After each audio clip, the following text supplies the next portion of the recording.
108 emergency services દ્વારા ઉત્તરાયણના તહેવારને લઈને એક ખાસ એક્શન પ્લાન તૈયાર કરવામાં આવ્યો છે।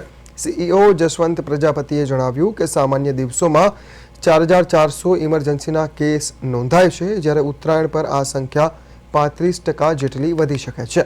ઉત્તરાયણ પર ઇમરજન્સી કેસોની સંખ્યા 5191 સુધી પહોંચી શકે છે। નિષ્ણાતોના મતે ઉત્તરાયણ પર 25% વધીને 5000 જેટલા કેસ થવાની ધારણા વ્યક્ત કરાઈ છે। વાહનો દ્વારા થતી ઈજા અને વાહન વગરની ઈજાના કેસ વધવાની ધારણા છે। દરરોજ 400 થી 450 કેસ નોંધાય છે, જેમાં ઉત્તરાયણના દિવસોમાં 150%નો વધારો થવાની ધારણા છે।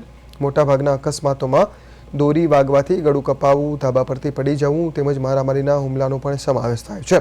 આ પ્રકારના કેસો અમદાવાદ, વડોદરા, સુરત અને રાજકોટમાં સૌથી વધુ જોવા મળતા હોય છે।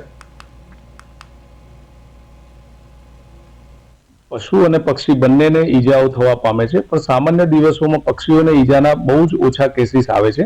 એટલે કે લગભગ દૈનિક આખા રાજ્યના થઈને 25 કેસીસ આવે છે, જે ઉત્તરાયણના દિવસે એમાં લગભગ 2500% જેટલો વધારો થઈ અને 668 જેટલા કેસીસ અમને મળશે એવું લાગે છે। અને વાસી ઉત્તરાયણના દિવસે એમાં 1600%નો ઉમેરો થઈને 429 જેટલા બર્ડ્સના કેસીસ ગુજરાતમાં મળે અને એને અમે સક્સેસફુલી હેન્ડલ કરી શકીએ તે પ્રમાણેનું અમારું આયોજન કરુણા અભિયાન હેઠળ ગુજરાતમાં 108 ઇમરજન્સીની સાથે સાથે EMRI ગ્રીન હિલ સર્વિસીસ દ્વારા ગુજરાત રાજ્યના પશુપાલન વિભાગ સાથે પશુ એમ્બ્યુલન્સની પણ સેવાઓ ખૂબ બહોળા પ્રમાણમાં ચલાવવામાં આવે છે। અને ખાસ કરીને ઉત્તરાયણના પર્વમાં જ્યારે જીવદયા પ્રેમીઓ પશુઓને અને પક્ષીઓને ખાસ કરીને પતંગ ઉડાડતી વખતે દોરાના કારણે એમની પાંખમાં ફસાઈ જવું, એમના નહોરમાં ફસાઈ જવું, ચાંચમાં ફસાઈ જવું અથવા તો એમના શરીર પર ઘા પડવાને કારણે દોરીના લીધે કપાઈ જવાની જે ઇન્જરીઝ થાય છે એ ઉત્તરાયણમાં વિશેષ પ્રમાણમાં જોવા મળે છે।